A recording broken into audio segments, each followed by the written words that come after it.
नमस्कार दोस्तों, welcome back. अब देख रहे हैं कॉफी विद सुबीर जैन। दोस्तों, यूरोप के अंदर इतना ज्यादा बुरा हाल है, मुसलमानों ने वहां पे गंद डाल दिया है। इतनी डेवलप्ड कंट्रीज और वहां पर टेक ओवर कर लिया है, कॉकरोचों की तरह वहां पर ये स्प्रेड हो गए हैं। अब वहां पर यूरोप के अंदर एक एक करके जो कंट्रीज हैं, उन्होंने वहां पर इनके ऊपर नकेल कसनी शुरू कर दी है। इनकी जो रिलीजियस गंदी प्रैक्टिसेस होती हैं मुसलमानों की, वो बैन कर दी गई हैं। फ्रांस हो, ऑस्ट्रिया हो, डेनमार्क हो, सभी दुखी हैं इस कौम से।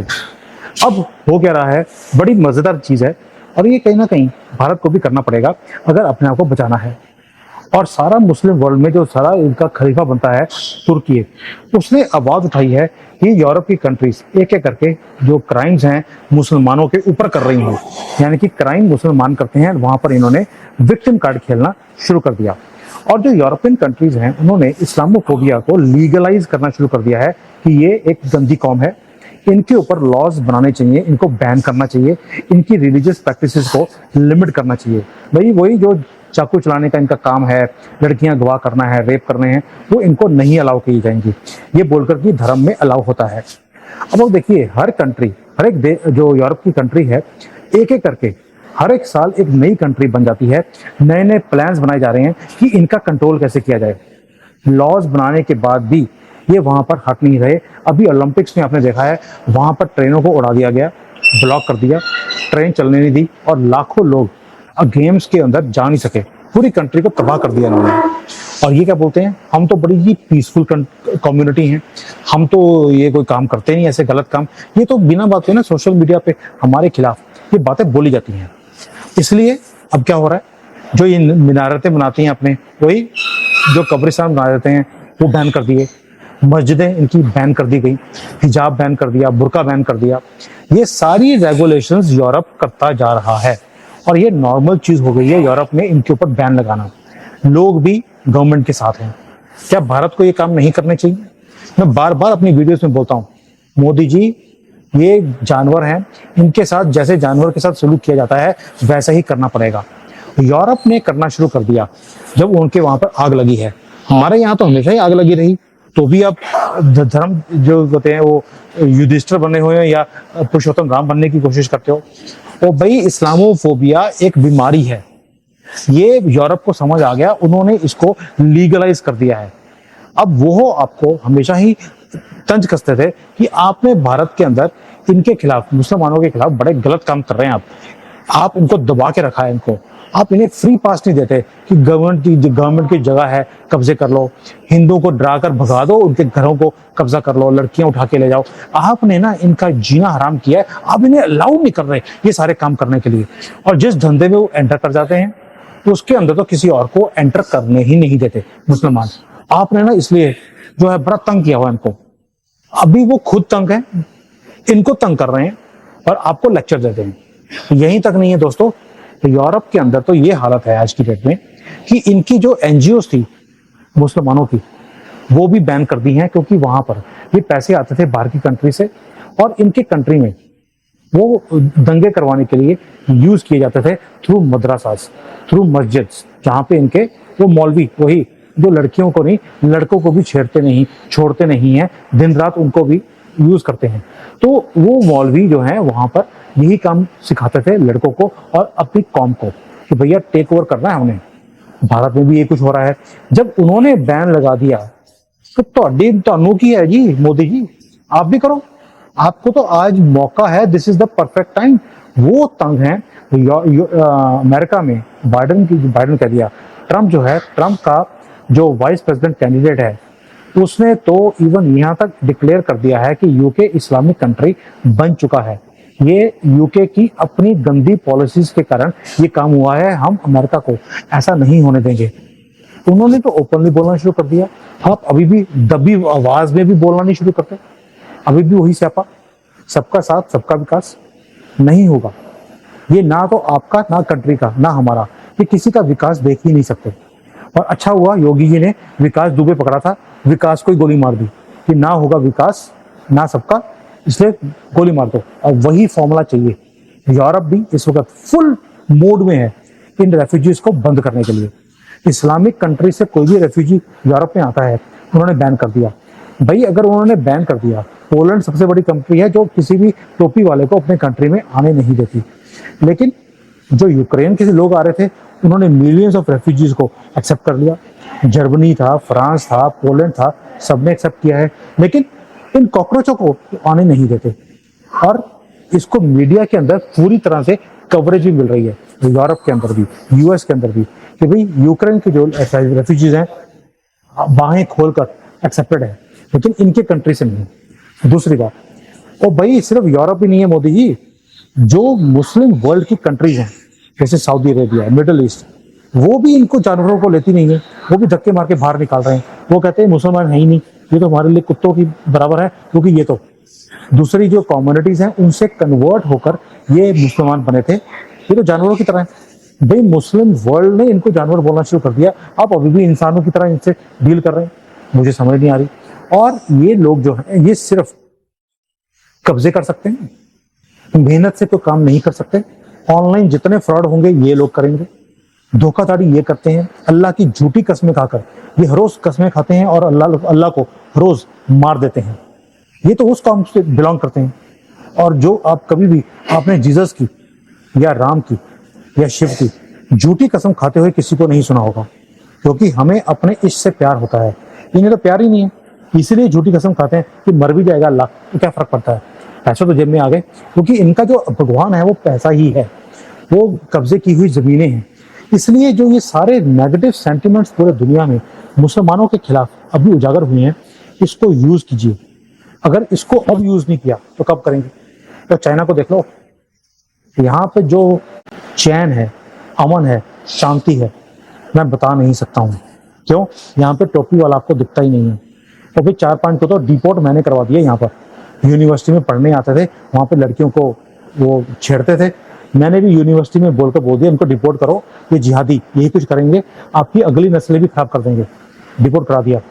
किसी की दुकान अपने घर के आसपास मैं मोमिन की खोलने ही नहीं देता हूँ। और कोई अगर किराए पे मकान लेने की कोशिश करता है मेरे एरिया में, पॉसिबल ही नहीं है। मैं मैनेजमेंट को बोल देता हूँ कि तुम्हारे एरिया में जो 3-4 साल की लड़कियां हैं वो भी सेफ नहीं रहेंगी अगर ये जिहादी आ गया। वो डर के मारे इनको मकान किराए पे ही देते नहीं है। आवाज उठानी पड़ेगी। मैं उठा रहा हूँ अपने एरिया में, इनको बसने ही नहीं देता। आपने पूरे देश में इनको बसा के रखा है, ऊपर से जो बांग्लादेश से और म्यांमार से जो लोग आ रहे हैं उनको भी अब बसाते जा रहे हैं। और कब एक्शन लोगे मुझे समझ नहीं आ रही। चाइना से सीख लो, उससे नहीं सीखना तो इजराइल से सीख लो। आप चाहते हैं कि जैसे इजराइल में हमास वालों ने 7 अक्टूबर को दंगे करे थे, जो कुछ किया मैं रिपीट नहीं करना चाहता, कि वो ये कुछ भारत में करेंगे, उसके बाद आप जाकर बॉम्ब फेंकेंगे जैसे वो गाजा पे फेंक रहे हैं। आप तब भी ये काम नहीं करोगे मोदी जी, तब भी आप रामचंद्र बन के ही बैठे रहोगे। यूरोप से सीखना है, चाइना से सीखना है, इजराइल से सीखना है। This is the perfect time. इसके ऊपर म्यांमार में देख लीजिए, म्यांमार में कौन सा को वहाँ पे दूध की नदियां बह रही हैं, वहाँ पर भी यही प्रॉब्लम है इस्लामोफोबिया की। वहाँ पर बुद्धिस्ट जो लोग हैं उनको भी हथियार उठाने पड़े हैं, इनको वहाँ से धक्के मार के बाहर निकालना पड़ा है, तो जाकर वहाँ पे सुख शांति आई है। और वो कॉकरोच वहाँ से निकल के कहाँ जा रहे हैं? इंडोनेशिया जाने की कोशिश करी, धक्के मार के निकाल दिया, भारत में आके फंस रहे हैं। ना पाकिस्तान ने लिया, ना किसी भी 52-54 जो मुस्लिम कंट्रीज हैं किसी ने नहीं लिया इनको। और चाइना ने जैसे किया है इनके साथ, और रेगिस्तान में भगाते हैं इनको, और हथियार इनके ऊपर यूज किए जाते हैं टेस्ट करने के लिए कि क्या निशाना सटीक लगा पिछवाड़े में या कहीं और लगा। इस तरह से जब तक आप टेस्ट नहीं करोगे तब तक इनका इलाज नहीं होगा। ये ऐसे ही मल्टीप्लाई करते रहेंगे, ये आपकी यहाँ पर जो हिंदू हैं उनको कन्वर्ट करते रहेंगे और यहाँ पे कब्जा करते रहेंगे। अब तो अमेरिका में भी आवाजें उठनी शुरू हो गई हैं इनके खिलाफ, और इनके ऊपर हेट क्राइम की जो केसेस हैं वो बढ़ने शुरू हो गए हैं। यूके ले लीजिए, यूएसए ले लीजिए, फ्रांस ले लीजिए, पोलैंड, जर्मनी, मैंने सब जगह दे दिया। जर्मनी में तो इवन तो जो इस्लामिक जो इनकी ऑर्गेनाइजेशंस हैं उन्हें भी बैन कर दिया है। नीदरलैंड के अंदर आग लगी पड़ी है, वहां पर भी आपको मालूम है कि लिब्रांडो ने टेक ओवर किया हुआ था, बटा दिया। अभी वो अपनी कंट्री को वापस कंट्रोल में लेकर आ रहे हैं, और वहां पर इसलिए बार बार जो मुस्लिम जो लेडीज होती हैं उनको तंज कसे जाते हैं सड़कों के ऊपर। कभी ये बंदे के पुत्र बनेंगे। स्वीडन है, हंगरी है, आप कोई कंट्री ले लीजिए यूरोप की, वहां पर इंक्रीज हो रहा है इस्लामिक मुसलमानों के बाहर निकालने के लिए। इनको बाहर निकालो, भारत में हम लोग आवाज उठा रहे हैं, आप सुनते नहीं। और जो लोग यहाँ पर सीएए के अगेंस्ट खड़े हुए थे, उन्होंने ड्रेस बनाई है, आपने उसी को कॉन्ट्रैक्ट दे दिया। यानी कि जो हमारे देश में हमारे कल्चर के खिलाफ बोलता है और जो हमारे हिंदुओं के खिलाफ बोलता है, आप बिजनेस भी उसको दे रहे हो और उसके बाद आप चाहते हो कि हम बोलें भी नहीं। मोदी जी, अगर आपका ऐसे ही काम रहा, मुझे समझ नहीं आता। और हिंदुओं, आप कब आवाज उठानी शुरू करोगे? मैं देश में रहता नहीं हूँ, मुझे फर्क नहीं पड़ता नहीं हूँ कि मैं यहाँ पे चैन से बैठा हूँ। यहाँ पे मैं किसी मुसलमान को टिकने नहीं देता अपने एरिया में, और गर्व से बोल रहा हूँ। और आप हो, आपके आसपास वो कॉकरोचों की तरह मल्टीप्लाई होते जा रहे हैं, आप बोलते भी नहीं है। वो वहां पे कौन सी गंदी हरकतें करते हैं, आप बोलते नहीं है।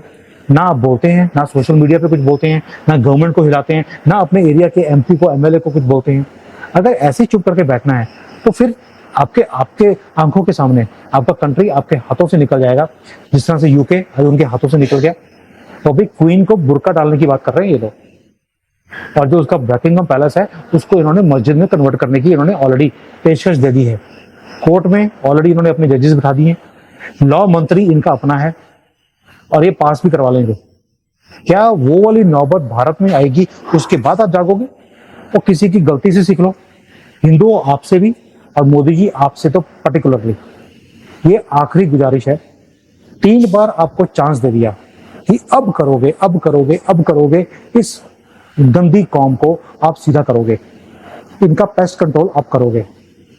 अगर इस बार नहीं किया तो मुझे लगता है कि इसके बाद हमें योगी जी से भी कोई उम्मीद नहीं रहेगी, क्योंकि अगर आपने ऐसा काम करना है अपने टेन्योर में, हो सकता है योगी जी भी ऐसे करें। तो यूपी में उन्होंने ठीक करने की कोशिश करी थी, हमने उन्हें हरा दिया। तो यानी कि हिंदुओं की और हिंदू गवर्नमेंट की दोनों की प्रॉब्लम यही है कि हम दूसरे कंट्रीज की, जिनको बोलते हैं कि उन ये वेट कर रहे हैं कि वो हमें बोले कि आप इनका पेस्ट कंट्रोल करो। मोदी जी, आपको कोई नहीं बोलेगा, बोलेगा तो सनातनी बोलेगा, सुमित जैन बोलेगा, हिंदू बोलेंगे और हर रोज बोल भी रहे हैं। लेकिन आप है कि आपने अभी तक सुनना ही नहीं सीखा है। शायद अभी आप बैसाखियों के ऊपर आ गए हैं। हो सकता है कि इस बार जो हिंदुओं ने आपको यहाँ तक लेकर आए हैं कि मे बी आप इसके बाद हमारी बात सुनना शुरू कर दें। लेकिन अभी तक मुझे कोई भी जो है रिजल्ट दिखा नहीं है। 2 महीने निकल गए हैं। आपने बोला था पहले 100 दिनों में मैं बहुत बड़े बड़े काम करने वाला हूँ। मुझे आप एक बड़ा काम दिखा दीजिए जो आपने किया हो, उसके बाद मुझे समझ आएगी कि शायद मैं ही पागल हूँ, आप सुपर इंटेलिजेंट हैं। दोस्तों, अपने कमेंट्स में लिखना जरूर कि मोदी जी ने कौन से बड़े काम किए हैं जो इन्होंने बोला था पहले 100 दिनों में बड़े बड़े काम आने वाले हैं। मुझे तो दिखे ही नहीं, आपको दिखाए होंगे तो भी बता देना। और हिंदुओं की फेवर में कौन सा बड़ा काम मोदी जी ने किया है, मुझे वो भी बता देना। मैं क्रिटिसाइज नहीं कर रहा हूँ मोदी जी को, याद दिला रहा हूँ कि दुनिया ने जाग गई है, दुनिया ने काम करना शुरू कर दिया। आप कब शुरू करोगे इन कॉकरोचों के खिलाफ? क्योंकि जब तक आप नहीं करोगे तब तक ये सीधे होने वाले नहीं है। थैंक यू, जय हिंद, वंदे मातरम और गर्व से जय Shri Ram. Hi there. If you liked the video, please don't forget to smash the like button, subscribe to our channel, and activate the bell icon so that you receive all notifications whenever we upload a new video. Thanks for watching.